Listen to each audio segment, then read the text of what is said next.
دل مسلمان نہیں ہے. مولوی جریس آپ کا میں ادب سے نام لیتا ہوں. آپ خوشی اس بات پر منائیے کہ آپ کو جیل میں ڈالنے والا کوئی غیر نہیں تھا، اپنے ہی لوگ تھے.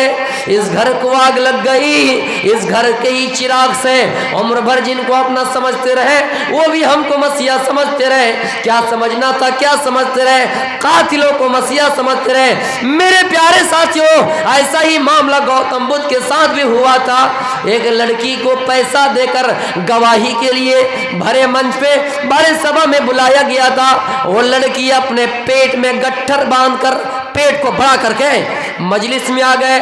گوتم بدھ اپنے ماننے والے کو نصیحت کر رہے تھے، اپنے ماننے والے کو اسپیچ دے رہے تھے، لیکچر دے رہے تھے. اور اتنے میں وہ لڑکی آ گئی، پیٹ میں گٹھری باندھی ہوئی تھی، پیٹ میں پیٹ کو بڑا کر کے، اور لوگوں سے کہا لوگوں تم جس کی بات سن رہے ہو یہ گوتم بدھ ہے. جانتے ہو کہ یہ کون ہے؟ یہ میرے ساتھ منہ کالا کیا ہے، انہوں نے میرے ساتھ بلاత్కాری کیا ہے، انہوں نے مجھ سے غلط کام کیا ہے، اور غلط کام کرنے کے بعد میرے پیٹ میں بچہ بھی ٹھہر گیا ہے. اس کو نہ مجھ سے کوئی مطلب ہے نہ میرے بچے سے کوئی مطلب ہے. یہ تو صرف لوگوں کو تقریریں کرتا ہے، لوگوں کے سامنے لوگوں کو لیکچر دیتا ہے. میرے پیارے ساتھیوں، سیم وہی معاملہ ہے جو ابھی چل رہا ہے. لڑکی کو پیسہ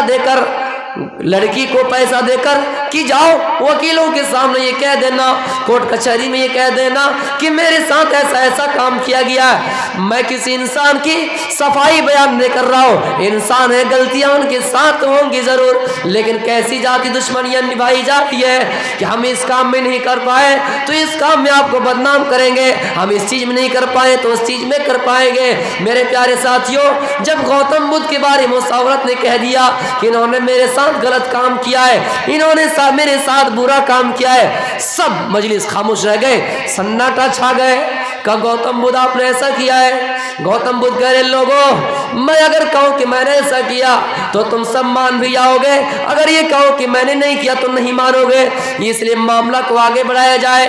جو سرکار ہے ان کے پاس یہ معاملہ جانا چاہیے، جو راجا ہے مہاراجا ہے ان کے پاس میں جانا چاہتا ہوں، عدالت میں جانا چاہتا ہوں. پھر کچھ دنوں بعد عدالت میں گئے، لڑکی ایک طرف ہے، گوتم بدھ ایک طرف ہے. میرے پیارے ساتھیوں، لڑکی نے بیان دیا کہ انہوں نے میرے ساتھ غلط کام کیا ہے. گوتم بدھ نے کہا ہے راجا میں آپ سے خطاب نہیں کروں گا، میں لڑکی سے ہی کہتا ہوں اے فلاں لڑکی تم یہ بتاؤ کیا تم اس دنیا میں ہمیشہ رہنے کے لیے آئی ہو؟ کہا نہیں.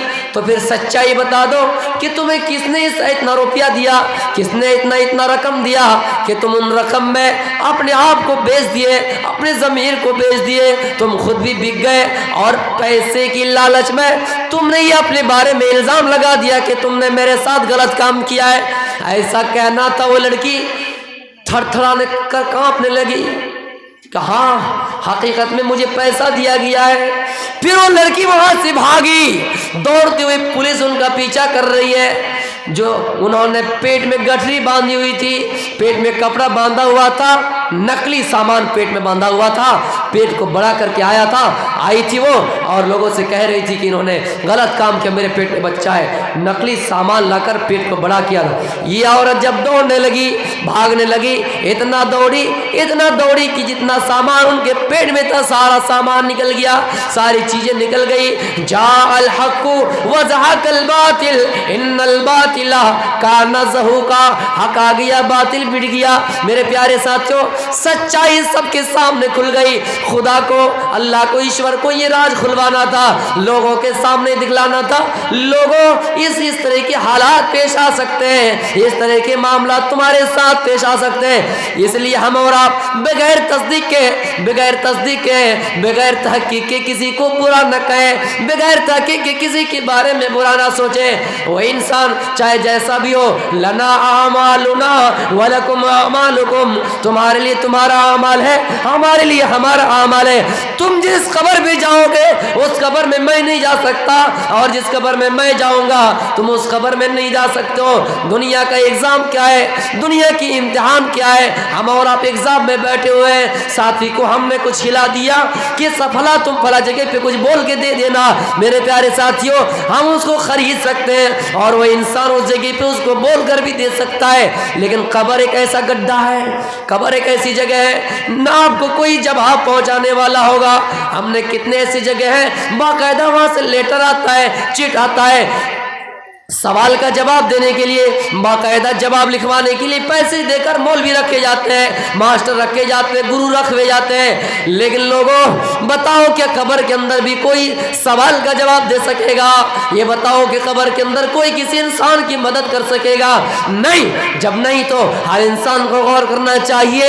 وَلْتَنْظُرْ نَفْسٌ مَّا قَدَّمَتْ لِغَدٍ, ہر انسان کو غور کرنا چاہیے کہ اس نے کل قیامت کے دن کے لیے کون سی تیاری کر رکھی ہے. حضرت عمر رضی اللہ تعالیٰ عنہ ایک ایسے صحابی ہیں جنہوں نے پوری لگ بھگ آدھی دنیا میں حکومت کی, جن کی سلطنت آدھی دنیا میں رہی, پھر بھی رات کی تاریخی میں اٹھتے, رات کے سناٹے میں اٹھتے ہیں اور گشت کر رہے ہیں, محلے میں تلاش کرتے ہیں کہ کون غریب ہے, کن کے گھر میں چولہا جلا ہے. یہاں تو بڑے مولویوں کا حال ہی ہے, بڑا مولوی بن گیا, بڑی ٹوپی لگا لیے, لمبی داڑھی رکھ لیے اور سینہ تان کیا کے بیٹھ جائیں گے ان کے خلاف ان کے خلاف. میرے پیارے ساتھ یقین جانیے, آپ کے دل میں اگر رائی کے دانے کے برابر بھی تکبر ہے, آپ کا اعمال قبول نہیں ہوگا, آپ پھنسو گے, انشاءاللہ پھنسو گے. اس لیے پہلے اپنے اعمال کو صحیح کیجئے. کیا اللہ نے آپ کی عزت دی تو آپ فخر کریں گے کہ اللہ نے آپ کی عزت دی ہے, آپ پڑھے لکھے تو دوسروں کے اوپر ہتھیار چلائیں گے, دوسروں کو حقیر جانیں گے؟ نہیں. حضرت عمر رضی اللہ تعالیٰ عنہ ایک صحابی ہے, پھر بھی رات کی تاریکی میں اٹھتے ہیں اور پتہ کرتے ہیں. ایک موقع پر ایک بچی, ایک عورت بیٹھی ہوئی ہے راستے میں, سڑک میں بیٹھی ہوئی ہے, ان کا بچہ رو رہا ہے. ان کے رونے کی آواز امیر المومنین کے کانوں میں آئے. امیر المومنین دوڑے گئے اور کہا فلا تم اپنے بچے کو کیوں رلا رہی ہو, تمہارا بچہ کیوں رو رہا ہے؟ ہٹ جانا یہاں سے. حضرت عمر چلے گئے, پھر کچھ دیر بعد آیا, دیکھا کہ ان کا بچہ رو رہا. کہا اے ماں, اے عورت, تو کتنا زبردست ہے, تو کتنا خطرناک ہے کہ میں نے تجھے ایک بار بول کر گیا پھر بھی تجھے سنائی نہیں دی, پھر بھی تجھے سمجھ میں نہیں آئی. اس نے کہا اے فلا, جانتے ہو اس ملک کے, اس علاقے کے حاکم کون ہے, اس علاقے کے حکمراں کون ہے, اس علاقے کا بادشاہ کون ہے؟ کہا عمر ہے. اچھا کیا ہوا؟ عمر نے سسٹم کر دیا ہے, جب تک بچہ کھانے کے لائق نہ ہو, جب تک بچہ کھانے نہ لگے, روٹی کا ٹکڑا ان کے منہ میں نہ لگے, ان کو بیت المال سے وظیفہ نہیں ملے گا. جس طرح ہمارے اس دور میں جب تک فنگر پرنٹ نہ لیے جائیں, آدھار کارڈ ان کا نہ بنے, ان کو خزانسی کچھ مال نہیں دے گا. اسی طرح اس زمانے میں سسٹم تھا, جب تک بچہ کھانے کے لائق نہ ہو جائے بیت المال سے اس کو کچھ نہیں ملے گا. اس عورت نے کہا اے فلا, میں اس کو دودھ چھڑوا رہی ہوں, اور یہ دودھ نہ پینے کے کارن رو رہا ہے. جب تک یہ دودھ نہیں چھوڑے گا بیت المال سے تنخواہ نہیں آئے گی, بیت المال سے ان کو وظیفہ نہیں ملے گا. حضرت عمر نے وہی کھڑے ہو کر سوچنے لگے اور بیت المال جا کر کہنے لگے اور اپنے آپ کو یہ کہنے لگے کہ عمر نے آج تک کتنے بچے کا قاتل کر دیا, کتنے بچے کو قتل کر دیا, کتنے بچے کا قاتل بن گیا.